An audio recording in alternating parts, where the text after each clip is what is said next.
Good evening, everyone. We are on the record. Today is Wednesday, the 25th day of March, 2020. This is a special meeting of the Jersey City Municipal Council.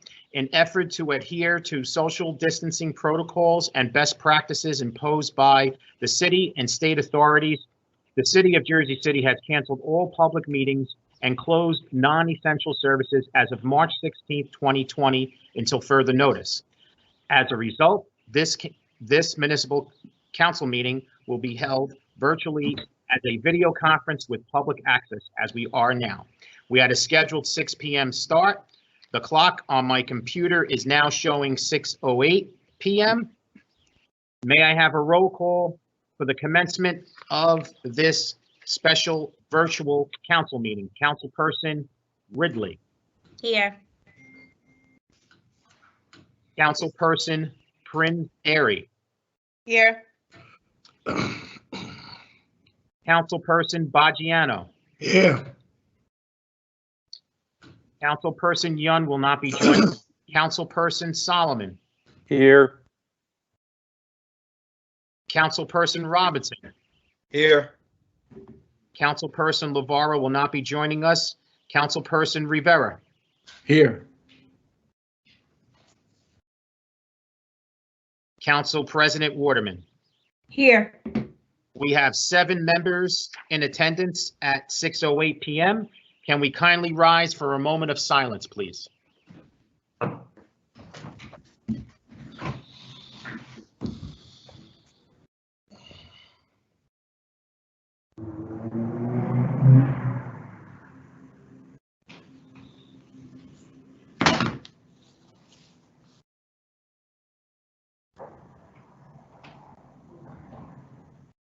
Okay, thank you very much. Kindly remain standing as we salute the flag.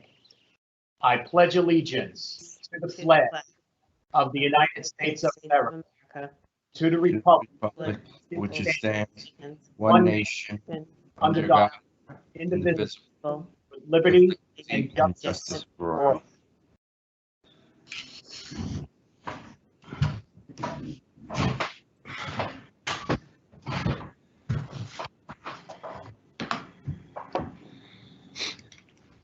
Okay, thank you very much. On behalf of Council President Waterman, in accordance with New Jersey Public Laws of 1975, Chapter 231, the Open Public Meetings Act, also known as the Sunshine Law, adequate notice of this meeting has been provided by the posting on the bulletin board of the first floor of City Hall, the annual notice, which is the schedule of meetings and caucuses of the Municipal Council for the calendar year 2020, and filed in the office of the city clerk on Wednesday, December 18th, 2019. In addition, at the time of its preparation, the agenda of this meeting was similarly disseminated on Thursday, March 19th, 2020 at 4 p.m. to the Municipal Council, Mayor, Business Administrator, Corporation Council, and the local newspapers, and posted on the city's website, so I can certify as to our total compliance with the Sunshine Law. Okay, council members, we have 2 first reading ordinances, and if you would allow me to read them into the record. First item is item 3.1, City Ordinance 20-030, an ordinance of the City of Jersey City in the County of Hudson, New Jersey, amending certain provisions of City Ordinance number 16.311, providing for the refunding of or a portion of the city's general improvement bonds, recovery zone economic development bond direct payment, taxable series 2010C, appropriating an amount not exceeding $8 million, therefore, and authorizing the issuance of not to exceed $8 million general improvement refunding bond of the City of Jersey City for financing the cost thereof. Item 3.2, City Ordinance 20-031, an ordinance supplementing Chapter 332, Vehicles and Traffic, Article 9, Parking for the Disabled of the Jersey City Code, designating a reserved parking space at 296 New York Avenue. Okay, council members, on items 3.1 through 3.2. Councilperson Ridley.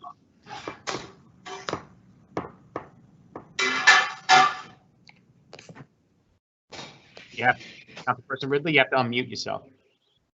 I for introduction. There you go. Okay. Councilperson Quinzeri. I for introduction. Thank you. Councilperson Baggiano. Aye for introduction. Okay. Councilperson Solomon.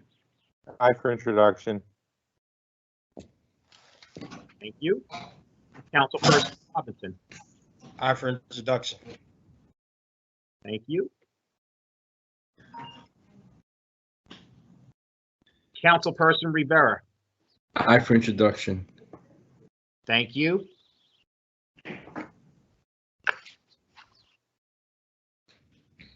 And Council President Waterman. Aye for introduction. Thank you so much. Items 3.1 through 3.2 are introduced 7-0 with council members Yun and Lavaro absent.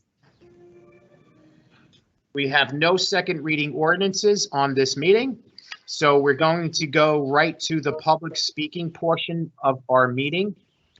Our first speaker is going to be Gene Daly, and I will await our IT director's direction.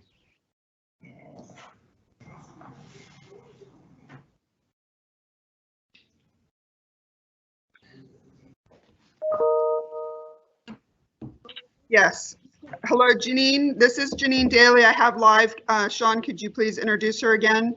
Hi, the first public speaker we have on our list is Janine Daly. Janine Daly, can you hear us? Try again, Janine. I can't hear them at all. We can hear sorry. you. They're listening to you and ready for you to make your comments. Oh, okay. So can you hear me, Sean? I can hear you. I can't hear Sean at all. Hello? Okay, Sean, speak again. Gene Daly, can you hear me? Oh, okay. No, I can't. Gene, you just need to speak. Trust me, he can Okay, hear no you. worries, no worries. Got it. I know that. Thanks very much, Sean. I know I'm 3 minutes. I like to make this brief.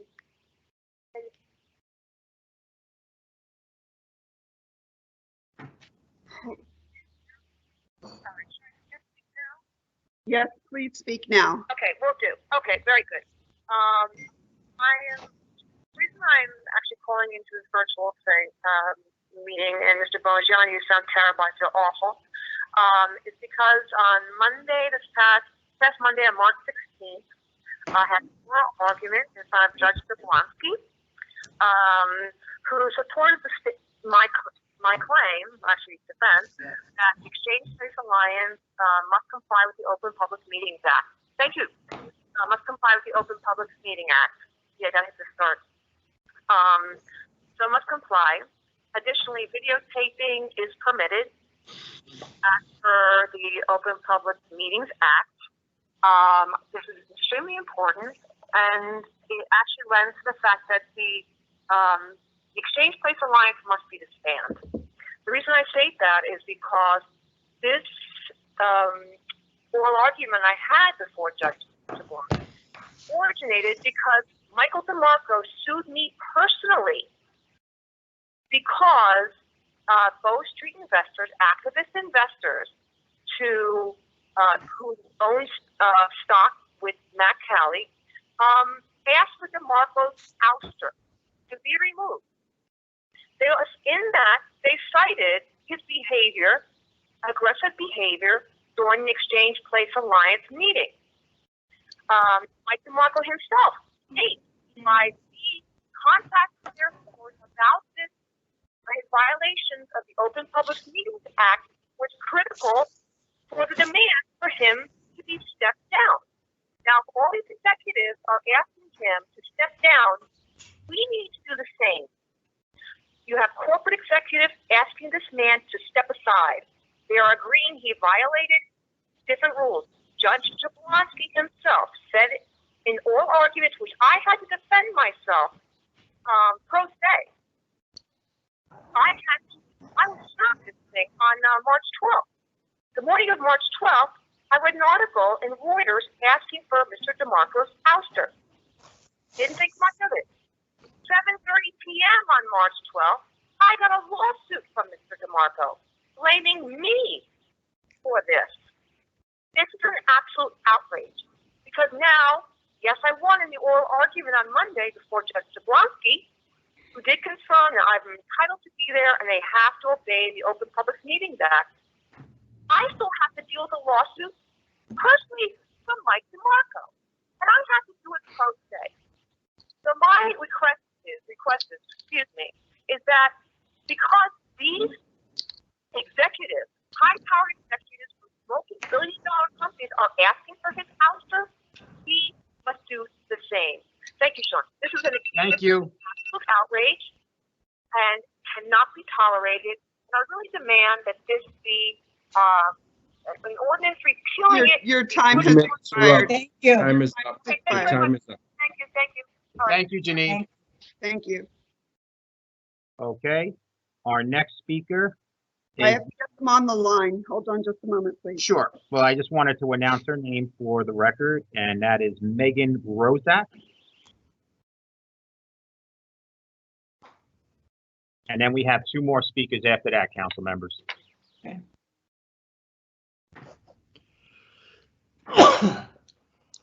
God bless. Thank you.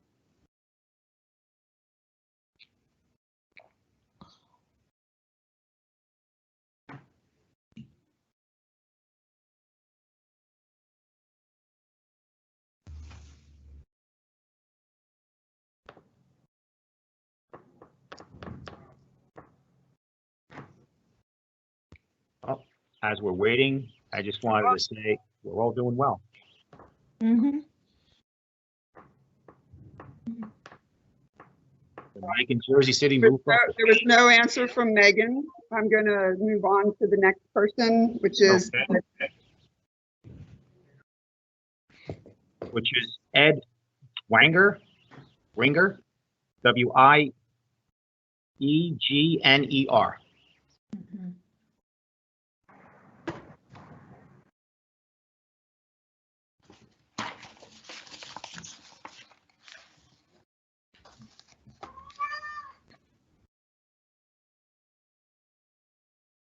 As we wait for the call, Mhm. we're going to get hiccups and stuff through this, but we're making it through. And I like to thank Stephanie Daniels, Bernadette. You guys are amazing. Brian, everyone who's involved to make this happen. It's fantastic. And I'm just happy to be a part of such a great team. What are you smiling about, Danny? You can see.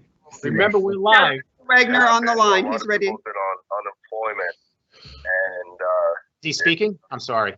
really tough and challenging without knowing what is going to happen. Is the city going to do anything with the funds coming in from the federal government, to support the people that are on unemployment?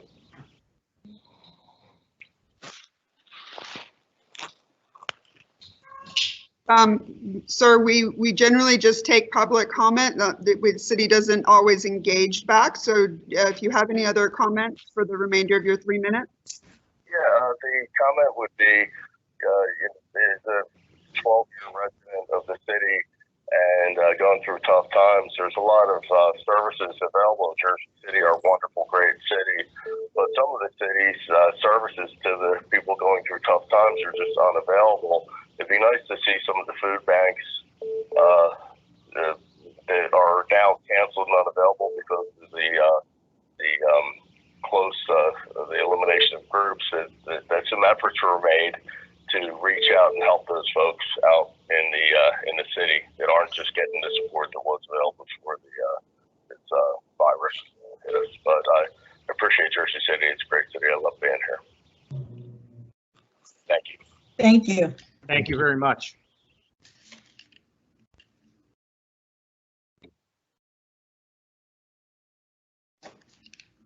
Okay. Our last speaker on our list is Kyle Bruno.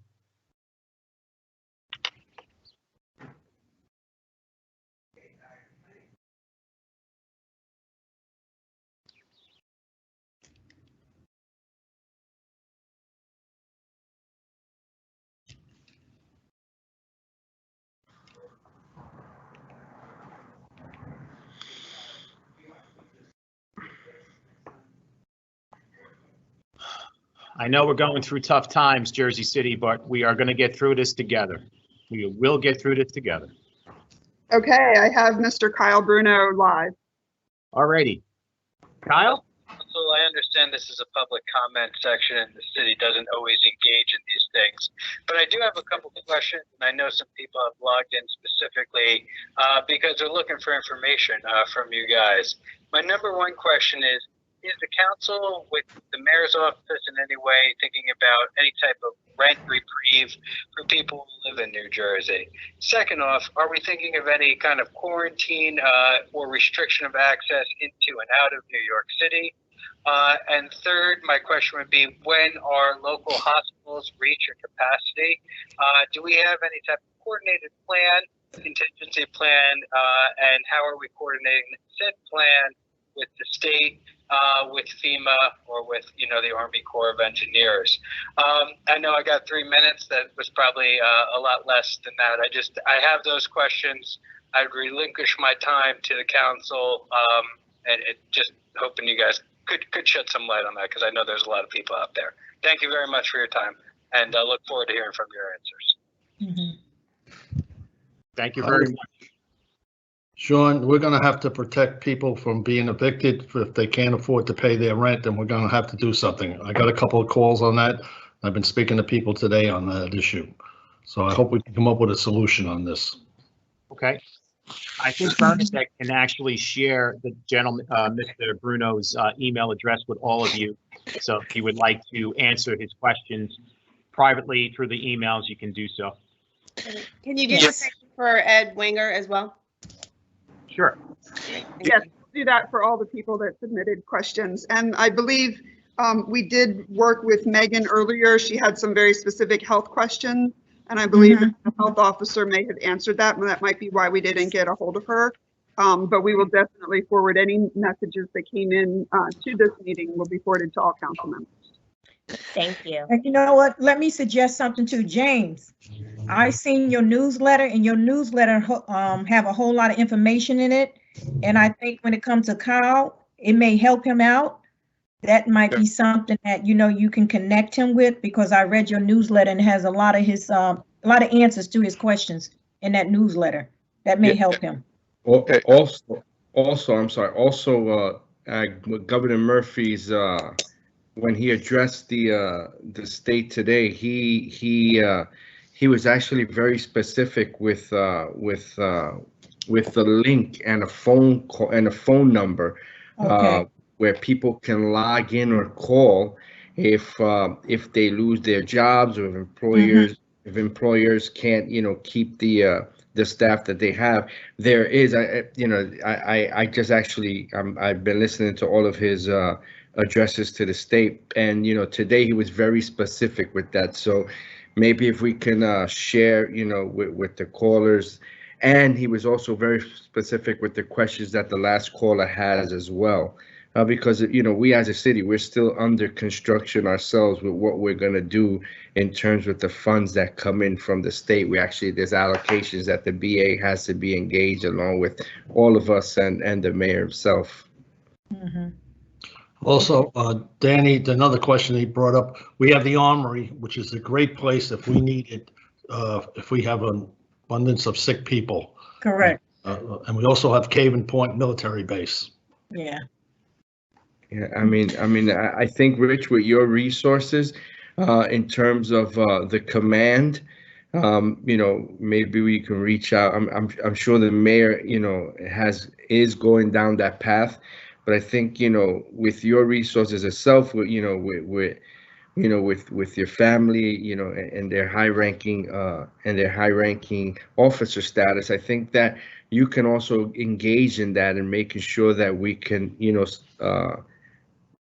solidify that and get it going, so that if it gets to that point, or if it gets to that stage where the hospitals are going to get full, then I think that's something that we should do. I will, Dan, believe me. But let me just get clarity here, because I know this is something new that we're doing, and we want to make sure we don't trip over each other in doing information. Yeah. So when it comes to Ed Winger with the food bank, Mira, you want to reach out to him to make sure, because you probably have a list of all of that already, correct? Yep, I do. Okay, so you could reach out to him, and then James with Kyle, I guess you could reach out to him, because some of those questions, like I said, I read your newsletter, and you maybe can really forward it to him, and this way he'll know everything that's going on. This way here, we won't duplicate and, kind of trip over each other, because people going to be calling in. This way here, if one of us could get pulled one way, the other one can do something else the other way. And this way here, we'll reserve, our time and get to as many people as possible. Sure, I'm happy to do that. I think that's how we probably have to do this, because it's going to be a lot of calls in the long run, and people wants to know. So I guess if we just each, just take a portion and handle it, I think we'll get the information out there too. Okay. That's just a suggestion. I think that it'll work for us. Okay. Yeah, and can I just add that Sure. the state does, on the state's website, Mhm. they do have a list for those who are willing and looking for work. They have a list Yes. of companies that are currently hiring. If you visit the state's website, or if you just Google jobs COVID-19 NJ, and you should be able to find the link. That's true. Yeah, there's a lot of jobs that's hiring too. Okay. It's good. Any more questions or statements? Sean, you can continue. Okay, thank you, Council President.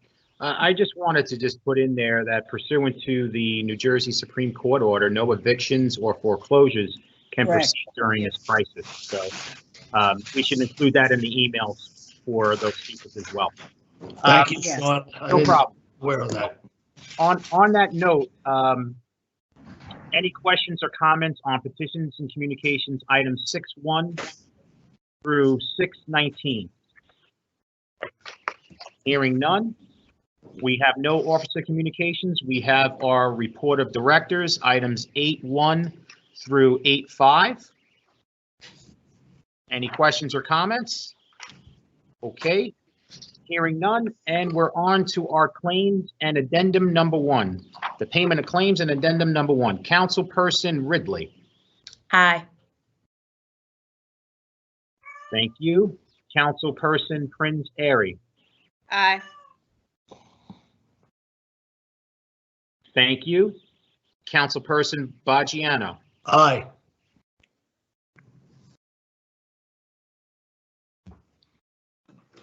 Thank you. Councilperson Solomon. Aye. Thank you. Councilperson Robinson.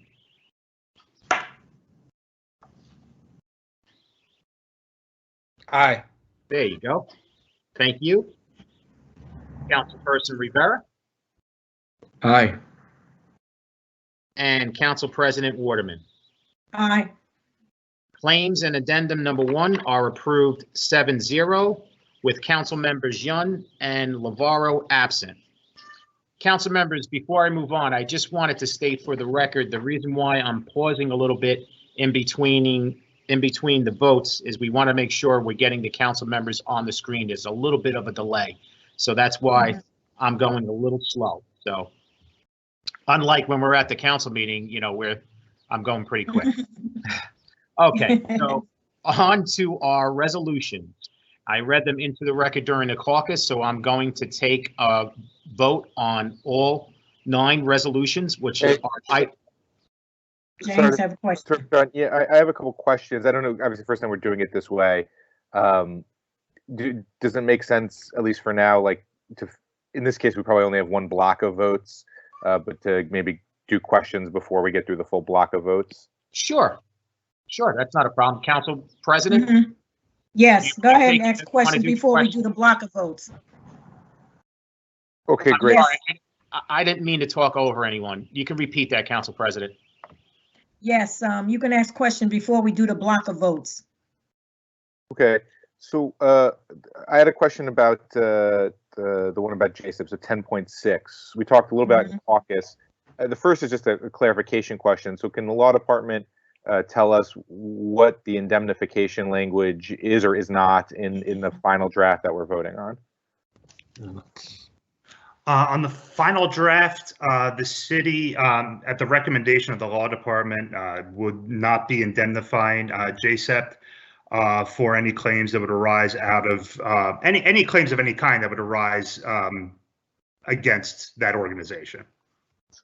Okay, so thank you for the clarification. So let me ask, a sort of policy question, which is, again, well, my understanding is that JSEP, currently does not have insurance for these types of claims. They lost it over the summer, shortly after the whistleblower Nuria Sierra made public comments, or her whistleblowing was released to the public, and have subsequently not found it since. So, were a successful claim brought against JSEP, how would they pay for it, and how would they ensure the continuation of their services? The simple answer is, we do not represent JSEP. I'm not privy to that information. I don't have an attorney-client relationship with them. At any rate, I did speak to the attorney for JSEP, and I've been advised the funds for any settlement would not come out of any of this grant money that's being provided, if there were to be any settlement or judgment against them. Right. So, but okay, so let me ask another question. So why is it the law department's recommendation that we not indemnify JSEP? It is my understanding that we have done so in previous agreements similar to this one.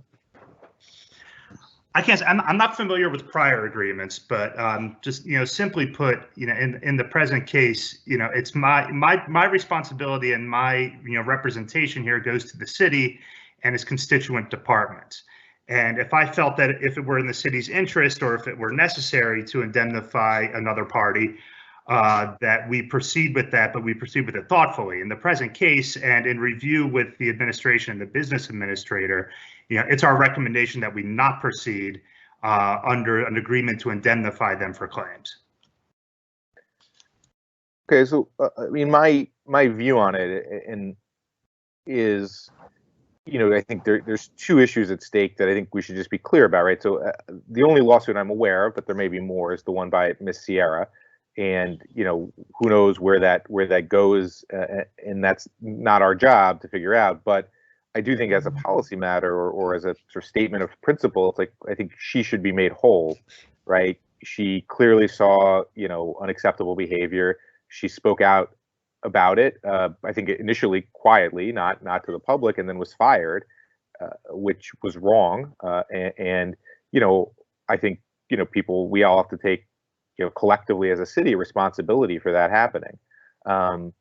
And so my concern is, if we proceed without indemnification, and she wrote us all a letter, the full council, asking us to indemnify. If we proceed without the indemnification, winning, there's no way for us to guarantee that she's made whole. That either the money comes out of this JSEP grant, but if it doesn't come out of the grant, then it comes out of where, right? As far as I know, they don't, have a significant chunk of other revenue and sources. And I understand why, folks want to move this resolution now, because they need the money, and it's whatever 9 months post due. But I think if we pass it, we end up, doing wrong by her, and not, as a city, sort of saying, look, there were clear mistakes made, and we have to take responsibility for them. We can perhaps discuss adding further protections into future contracts. So maybe the requirement for insurance and a different layer of indemnification on the city side. This is more pertaining to this contract that is happening in the past.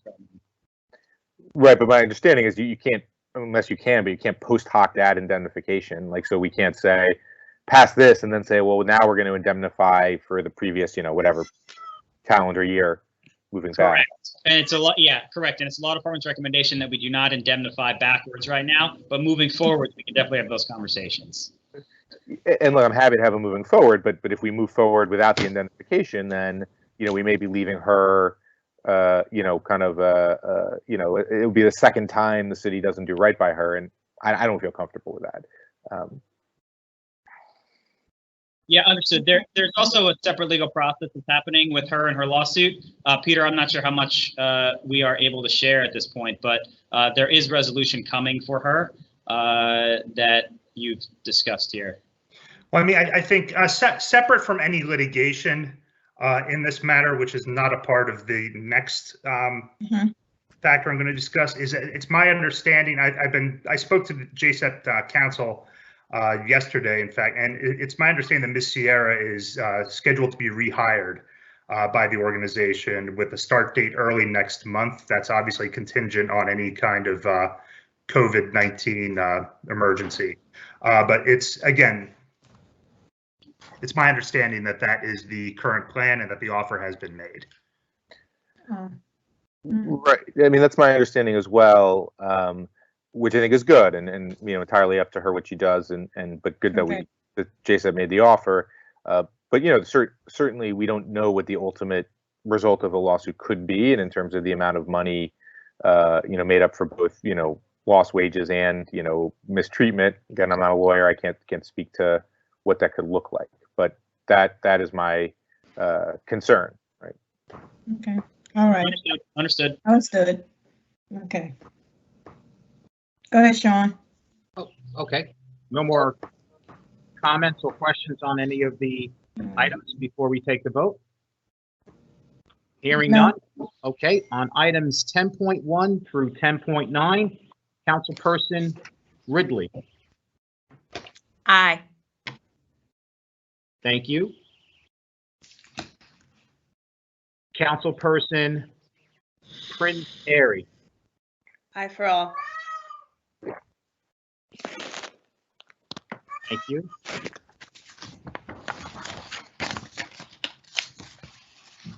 Councilperson Baggiano. Aye for all. Thank you.